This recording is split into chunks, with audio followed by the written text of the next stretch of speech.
Santa Casa e você. Apoio Crismed, compromisso com a saúde.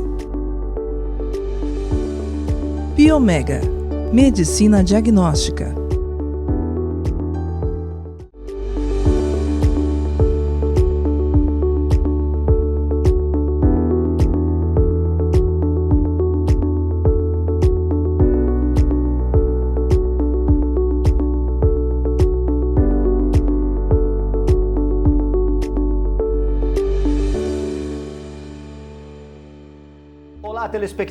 Olá telespectadora, está no ar mais um Santa Casa e você.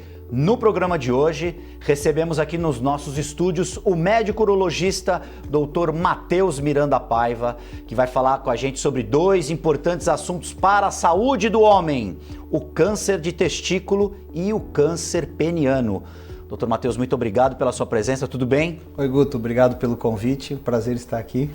Vamos falar de dois assuntos tabus, principalmente para o homem, né? O homem que não gosta muito de ir ao médico, de fazer aquele preventivo. Vamos falar primeiro sobre o câncer de testículo, doutor. Quando que ele aparece? Existe algum fator de risco? E qual a idade em que ele pode aparecer no homem?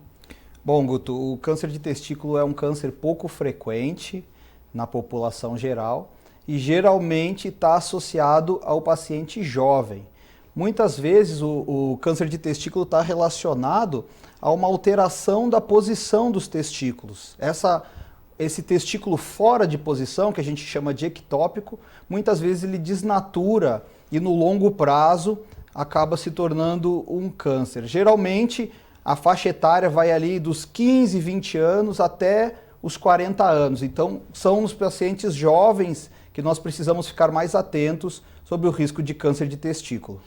Existe algum sinal físico, a exemplo, o câncer de mama? A mulher ali no autoexame, ela consegue, a partir de um determinado tamanho, lógico, perceber alguma anomalia ali. No câncer de testículo, funciona da mesma forma ou não? Exatamente da mesma forma. O câncer de testículo geralmente chega no consultório com a percepção do paciente, às vezes até da mãe ou da parceira, sobre um aumento do volume do testículo e o endurecimento associado à percepção do paciente e ele não apresentar dor. Então, esse grupo de fatores, a falta da dor, o aumento do volume e o endurecimento do testículo, são as principais queixas que chegam no consultório. Nesse caso, ele não sente, por exemplo, dificuldade em urinar? Isso não incomoda? Não sente dificuldade para urinar, não sente alteração sexual. Na maioria das vezes não chega com alteração da fertilidade, porque temos apenas um testículo acometido na maioria dos pacientes. Então esse paciente geralmente vem pelo aumento do volume, pelo endurecimento.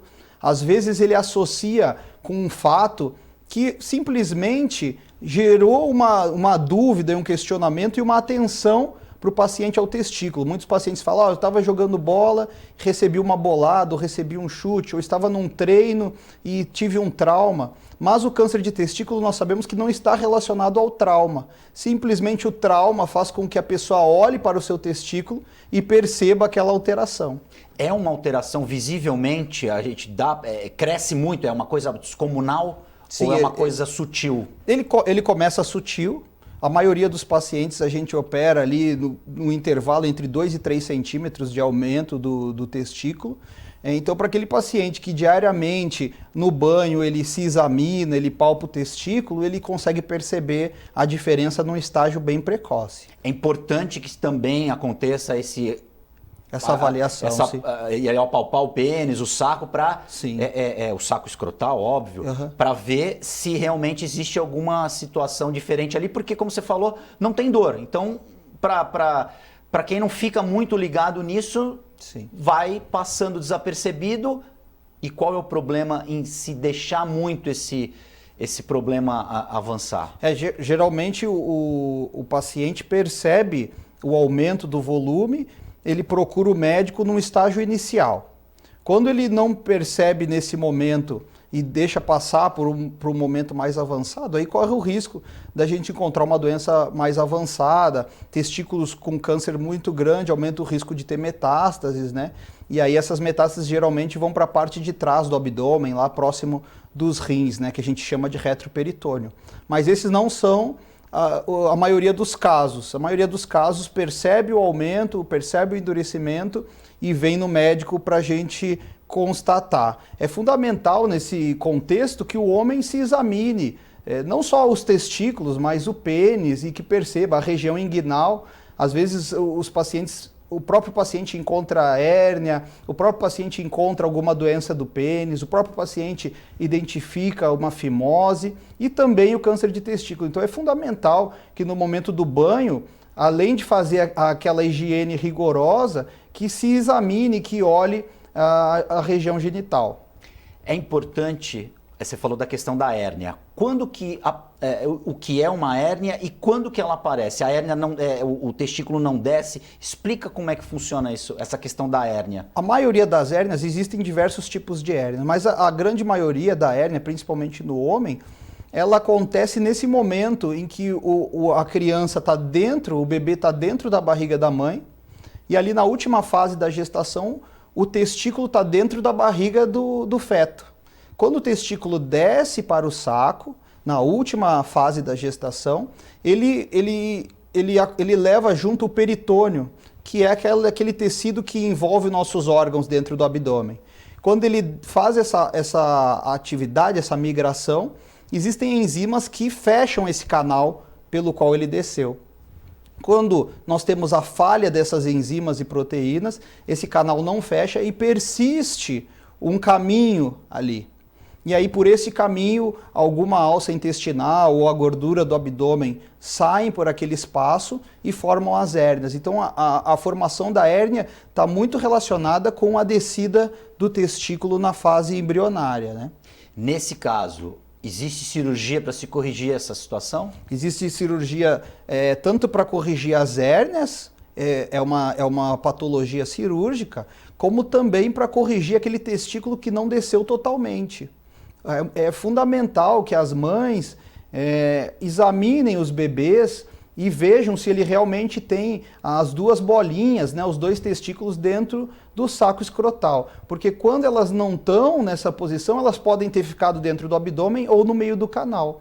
E isso necessita de tratamento cirúrgico para colocar novamente dentro do saco, e colocando dentro do saco a gente evita que depois da adolescência e no início da fase adulta essa pessoa desenvolva um câncer de testículo.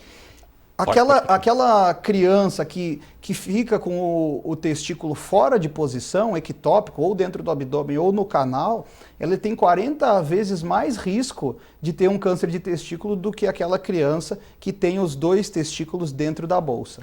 É uma cirurgia na questão de descer o testículo simples de fazer? Ela pode ser feita em qualquer idade, a partir do momento que ela é percebida? Ou existe algum tipo de... precisa atingir uma certa idade para poder fazer essa intervenção? Geralmente a gente aguarda os primeiros meses e o ideal é que se opere essa criança entre 6 meses, no máximo até 2 anos de idade. Então é relativamente... é precoce, bebê praticamente. Isso, E aí esse paciente vai ter uma vida normal? Vai ter uma vida normal. Tanto o desenvolvimento hormonal, o desenvolvimento das gônadas do testículo, quanto o desenvolvimento sexual vai ser completamente normal.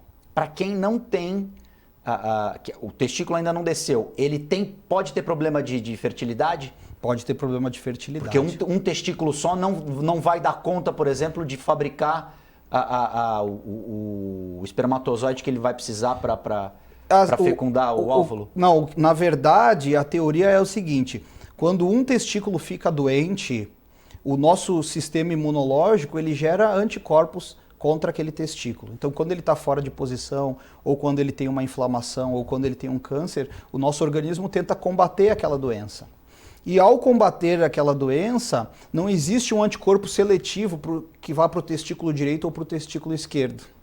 E aí essa enxurrada de imunidade que os testículos recebem acaba prejudicando a fertilidade dos dois. Então a manutenção de uma doença no testículo de um lado prejudica o testículo do outro lado. Se a doença for diagnosticada de forma precoce e aquele testículo doente ou for tratado, colocado dentro da bolsa, ou for removido, o outro testículo vai se desenvolver de forma normal. Se nós mantemos aquele paciente com aquele testículo doente, o nosso organismo vai gerar anticorpos contra os dois, e aí a fertilidade vai ser afetada. Então é possível que o homem tenha uma fertilidade apenas com um testículo. Sim. Esse testículo estando são. Isso é perfeitamente comum.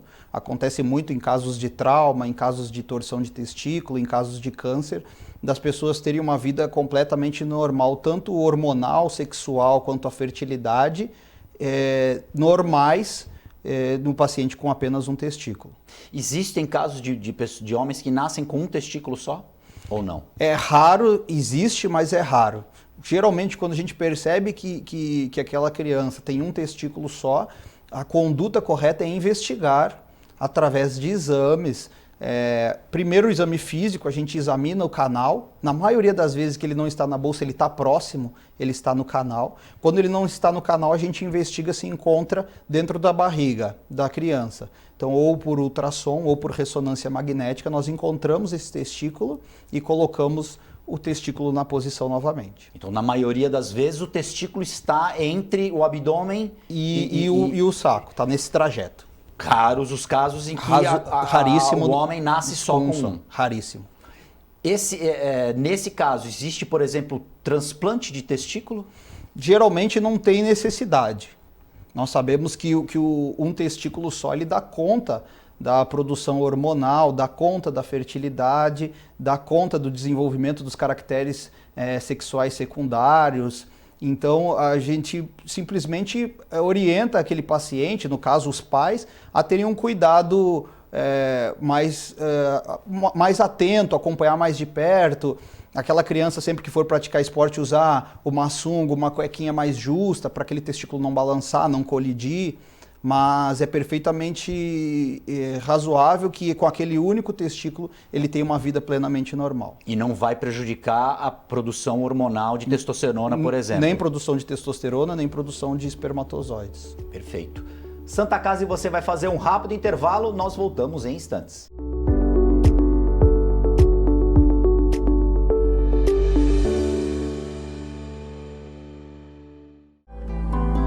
A vida é vulnerável. Por isso protegemos uns aos outros. Proteger é nosso instinto. A vida precisa de cuidados. Cuidados que começam na infância. Alguém para compreender suas necessidades. Para te apoiar mesmo quando o desafio é grande. Todos precisamos de auxílio em algum momento. Alguém para trazer conforto e demonstrar comprometimento com você a qualquer hora ou lugar. Air Liquide Healthcare. Protegemos vidas vulneráveis. O Plano Santa Casa Saúde abre mais uma unidade de atendimento laboratorial exclusiva para beneficiários do Plano Executivo e Preferencial. Pensando no bem-estar e conforto dos clientes, a nova unidade fica na Avenida Conselheiro Nébias 592 e conta com exames de coleta laboratorial, estacionamento grátis e sem necessidade de agendamento prévio para a realização de exames de sangue. Funciona de segunda a sábado, das 7 às 13 horas. Plano Santa Casa Saúde, sempre perto, cuidando de você. A Center Limp Santos é especializada em soluções de higiene pessoal e limpeza profissional, atuando há mais de 37 anos em todo o litoral paulista, com os melhores produtos e marcas do mercado mundial, atendendo os setores de saúde, indústrias, hotelaria, escritórios, educação, entre outros, com o objetivo de atender o mercado de forma proativa e entregar uma solução completa em higiene pessoal e limpeza profissional. A Center Limp Santos conta com um time de profissionais altamente capacitados, apresentando o melhor e mais completo sistema de custo-benefício do mercado. Center Limp Santos, mudando a cultura, simplificando a limpeza. Já notou como as coisas passam rápido demais? E tudo bem, afinal evoluir é viver. E viver é ter saúde para sua família e amigos. E pensando nisso, o Plano Santa Casa Saúde oferece o que há de melhor e mais moderno para curtir a sua vida. Um plano completo que pensa na prevenção, que conta com o maior e mais completo hospital da região, além de uma clínica de especialidades com ampla rede médica. Faça seu plano de vida. Faça seu Plano Santa Casa Saúde.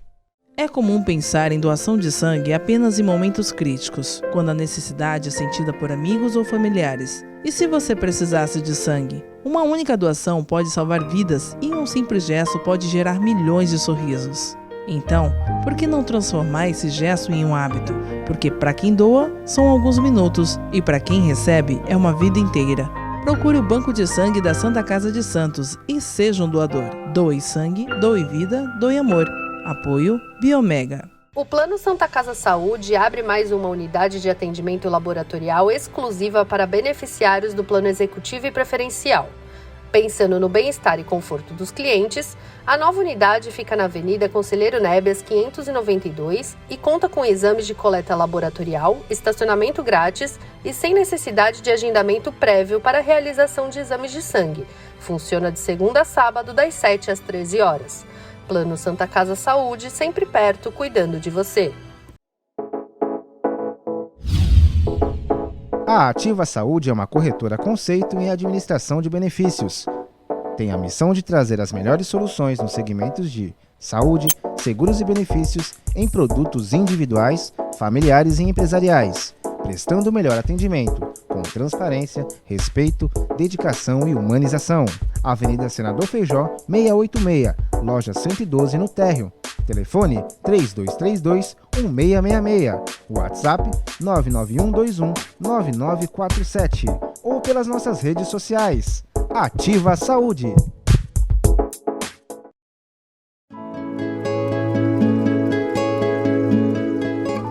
A Crismed Comercial Hospitalar orgulha-se de ser considerada uma referência no ramo médico hospitalar, atuando há mais de 20 anos no mercado, com comprometimento, competência e excelência no atendimento aos clientes.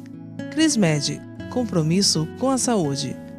Rua São Paulo, número 13, Vila Belmiro, Santos. Acesse o site www.crismed.com.br.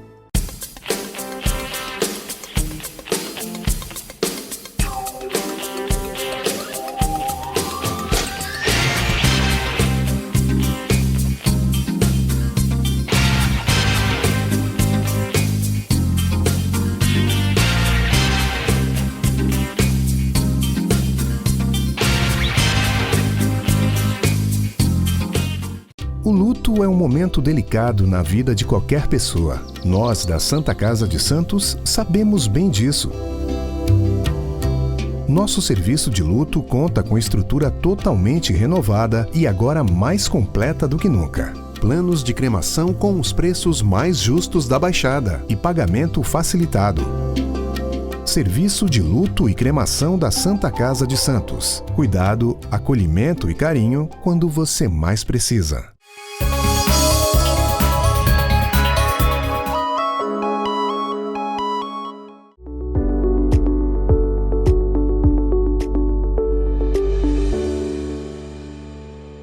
Santa Casa e você já está de volta. Na edição de hoje recebemos aqui nos nossos estúdios o médico urologista Matheus Miranda Paiva. Estamos falando sobre os cânceres menos frequentes, mas que também têm uma relevância e precisam ser esclarecidos. A gente tem que ter informações, o público masculino que está me assistindo e o feminino também, né? As companheiras, as esposas, precisam também estar atentos a essa situação e a esses problemas e principalmente também fazer o exame, se tocar e tratar preventivamente.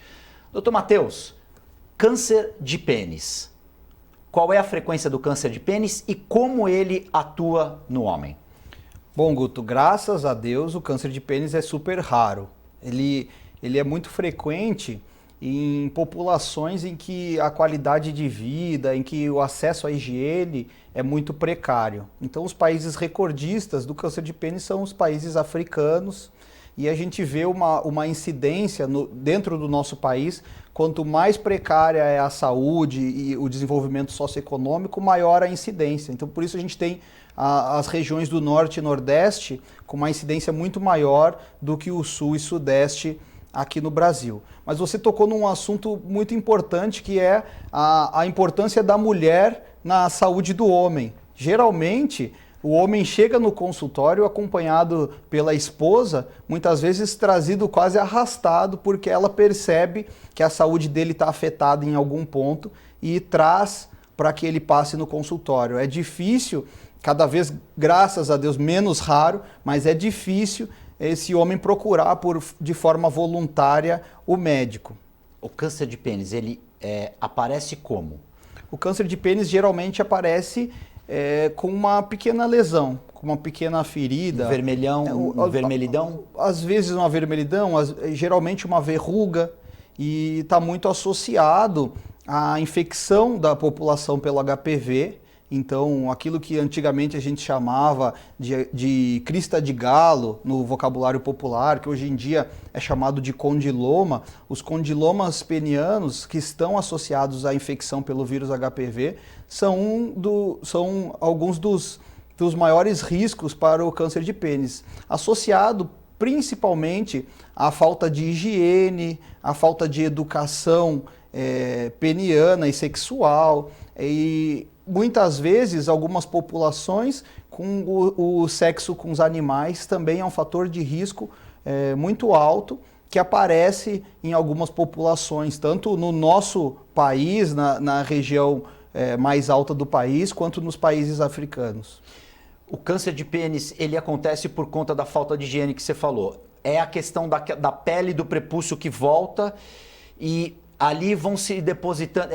resto de urina, não existe uma higienização adequada também. Exato. E aí esse resíduo começa, é ali o início da doença. Isso, a falta de higiene, o contato com as bactérias, com os vírus, faz com que esse tecido do pênis, geralmente no prepúcio, que é aquela pelezinha que recobre a glande, então geralmente o prepúcio ele começa a ficar doente, esse tecido começa a sofrer alterações na sua composição, né? A gente chama de metaplasia, displasia, até que no longo prazo ele se torna uma neoplasia, que é o câncer de pênis. Esse processo geralmente leva aí 10, 15, às vezes 20 anos para um pênis se transformar ao ponto de virar um câncer. Por isso que dá tempo do paciente, tanto do paciente que tem problemas de higiene, que tem um excesso de prepúcio, que tem a infecção pelo vírus HPV, dele consultar o médico e dele tratar antes de desenvolver o câncer.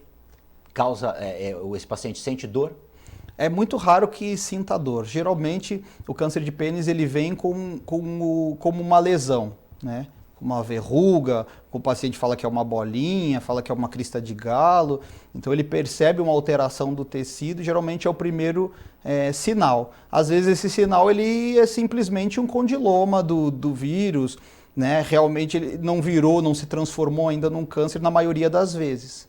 Às vezes o paciente vai deixando essa doença evoluir e na evolução dessa doença ele chega a desenvolver um câncer de pênis. Então é recomendável a circuncisão, ou seja, a retirada daquela pele em excesso da glande para que o pênis, digamos, falando uma linguagem bem popular, respire, que ele tenha que ele não seja mais, essa pele não encubra mais a glande. Numa população que tem hábitos de higiene saudável, não faria tanta diferença você manter o prepúcio ou você retirar. Se você considerar que boa parte da população não tem a higiene adequada, aí a circuncisão ou a apostectomia é uma cirurgia que previne e que tem menor incidência de câncer de pênis. A gente percebe que um dos países que menos tem no mundo câncer de pênis é Israel, onde as pessoas, por motivos religiosos, fazem a circuncisão já logo na infância.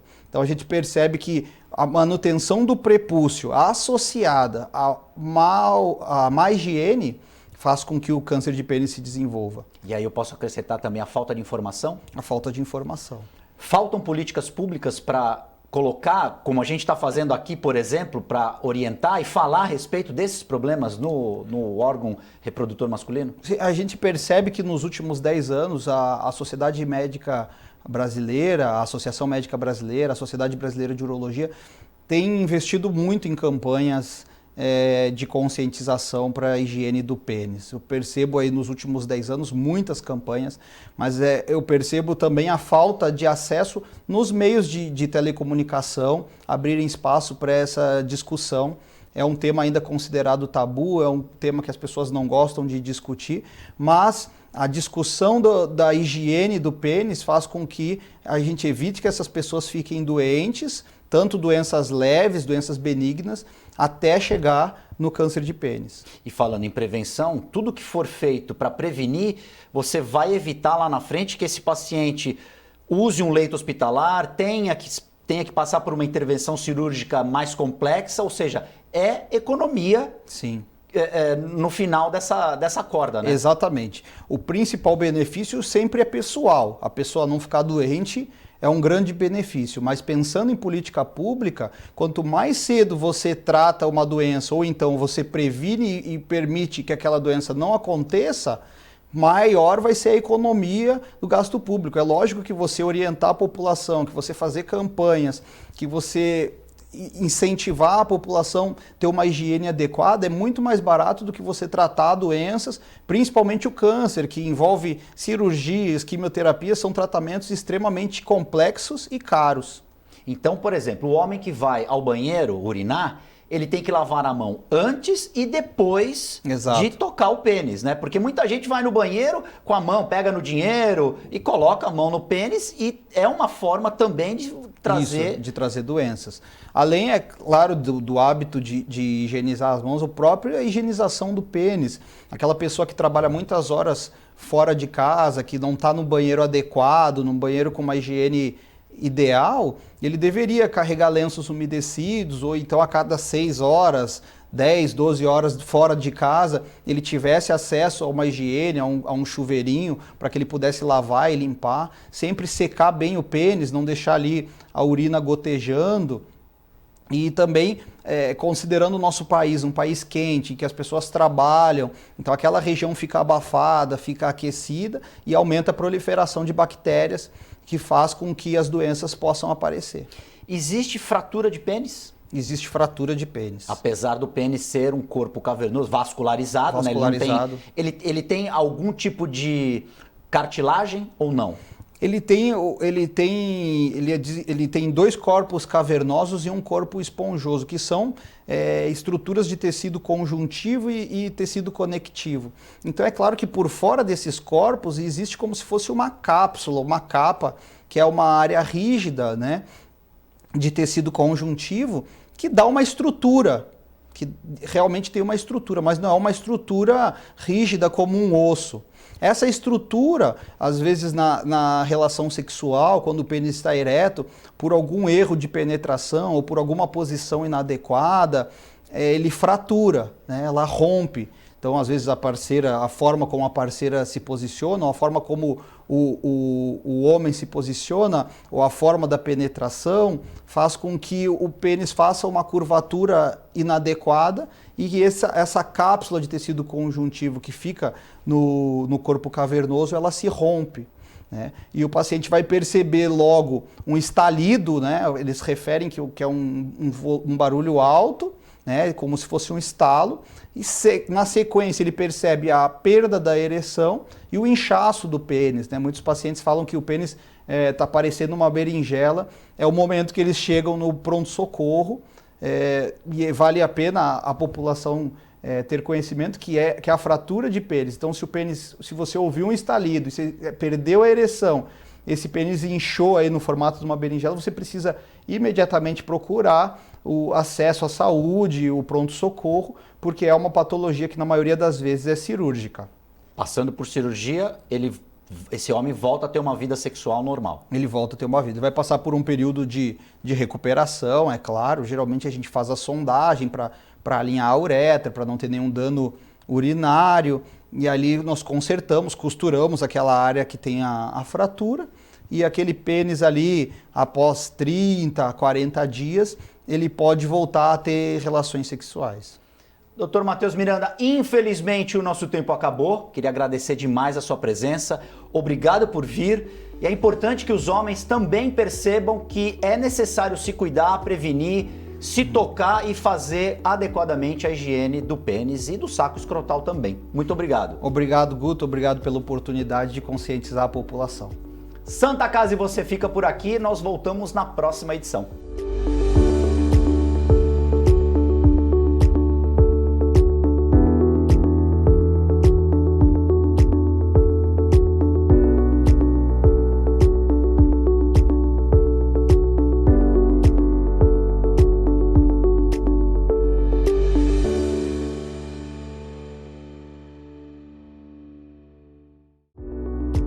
Santa Casa e você. Apoio Crismed, compromisso com a saúde. Biomega, medicina diagnóstica.